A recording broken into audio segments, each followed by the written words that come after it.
자, 이어서 현물시장의 전략을 알아보겠습니다. 증권가 연구원들 오늘장에서 어떤 전략 주고 있는지 화면을 통해서 확인을 해보겠습니다. SK증권 고승희 연구원입니다. 중국 관련주 중심으로 단기 트레이딩 관점에서 매수를 해보자라는 의견을 제시를 하고 있습니다. 한양증권 임동락 연구원입니다. 상승 탄력 강화에는 제약과 수급이 이끄는 상승 흐름이 중요하다라는 의견을 제시를 했네요. 자, 이어서 현대증권 배성영 연구원입니다. 외국인의 매수가 지속되고 있고 자동차 섹터의 상승 여부에 주목을 해보자라는 시각입니다. 자, 삼성증권 김용구 연구원은 글로벌 매크로 지표가 혼재되고 있고 미국은 주택 경기 회복 그리고 20의 통화 정책이 키가 될 것이다 라는 의견을 제시를 하고 있습니다. 모두 다 해외 쪽 그리고 외국인 투자가들의 포지션을 보고 있고요. 지금 이 투자 전략 측면에서는 자동차 관련된 종목군들 중국 관련된 그 섹터에 대한 그 이야기가 나오고 있습니다. 자, 이 중에서 오늘 SK증권 고승희 연구원의 의견 자세히 들어보겠습니다. 연구원님 안녕하세요.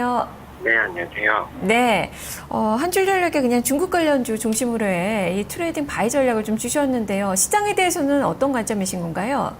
시장은 외국인의 매수세가 지속이 되고 있지만 여전히 박스권에 머무를 거라고 예상을 하고요. 당분간 뚜렷한 상승 모멘텀이 부재하기 때문에 시장 같은 경우에 코스피 지수 기준으로 1950에서 2050포인트의 박스권 장세는 앞으로도 쭉 이어지지 않을까 생각을 하고 있습니다. 결과적으로 중요한 거는 코스피 지수가 얼마에 가느냐보다는 업종 전략이 중요할 것 같고요. 그리고 최근에 예전에도 그랬지만 주도 업종이 부재 속에 개별 업종 내지는 종목들이 움직이는 모습을 보였습니다. 따라서 수익률 관점에서 봤을 때는 전일에 중국의 HSBC PMI 지수가 시장 컨센서스의 상단보다 더 높게 나왔거든요. 서프라이즈를 기록을 했다는 거고요. 이러한 측면에서 봤을 때는 단기적인 관점에서 중국 경기에 민감한 소재하고 산업재 섹터에 대해서 관심을 가져야 되지 않을까라고 생각은 하고 있습니다.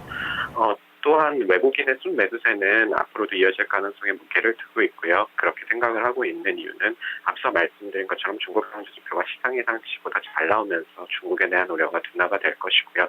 그리고 낮은 수준의 미국 국채 금리를 고려했을 때 캐리 자금도 앞으로 조금 더 유입이 되지 않을까 생각하고 있습니다.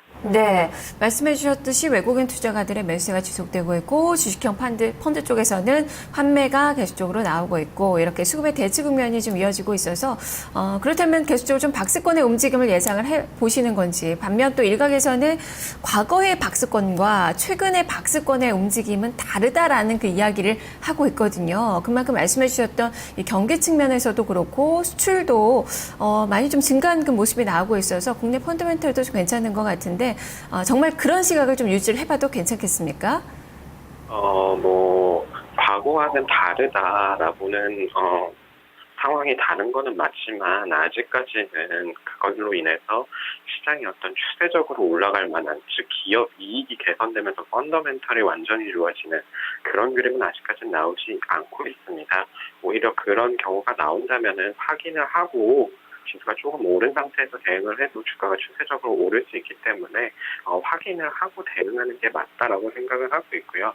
3년 동안 지수가 박스권을 또 계속 움직였습니다. 이 3년 동안의 그런 박스권이 단기간에 돌파되기 위해서 강력한 모멘텀이 필요한데 아직까지는 그런 것이 보이지 않기 때문에 단기적으로 중국 경제 지표 개선에 따른 화학하고 철강 단기 트레이딩 바이 이러한 전략이 바람직하지 않나 생각하고 있습니다.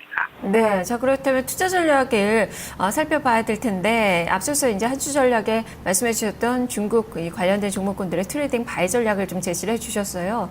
자세하게 오늘 어떤 종목군들을 좀 봐야 되는지 좀 큰 폭에서 좀 자세히 설명을 해주시죠.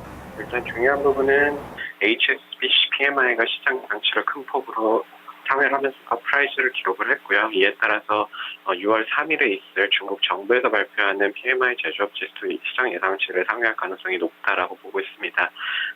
PMI 제조업 지수를 세부적으로 살펴보면 신규 주문, 수출 그리고 생산 전반적으로 다 개선이 됐고요. 특히 이제 미국 경제 지표 같은 경우에는 부동산을 제외하고는 전반적으로 개선되는 모습을 보이고 있기 때문에 중국의 수출 데이터도 나쁘지 않을 것 같습니다. 이런 측면에서 봤을 때 향후 2주 동안은 중국 경기에 민감했던 화학하고 철강 단기 트레이딩 바이 시각을 유지를 하고요. 이들 업종 같은 경우에는 또한 최근에 주가가 많이 밀리면서 밸류에이션 매력도 있기 때문에 긍정적인 관점에서 바라보고 있습니다. 네, 알겠습니다. 말씀 잘 들었습니다. 네, 감사합니다. 네, 화학과 철강 이렇게 중국 관련된 섹터 주목을 해보자라는 의견이었습니다. SK증권 고승희 연구원과 함께했습니다.